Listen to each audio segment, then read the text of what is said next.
香港影星周潤發再次參加10公里賽事，仲同老友包起靜、鄭則仕一齊出現喺渣打香港馬拉松，享受跑步樂趣。發哥以2小時23秒完成賽事，佢沿途同市民熱情互動，展現親民魅力，被譽為全場最受歡迎跑者。賽後，發哥表示開心到不得了，享受同觀眾打招呼嘅過程。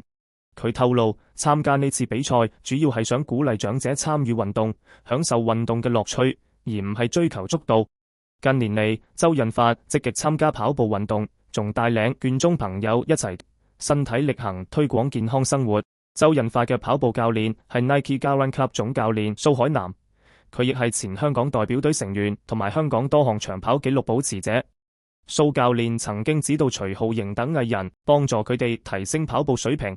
儘管已經70歲，周潤發依然保持健康體魄同埋積極嘅生活態度，成為好多人嘅榜樣。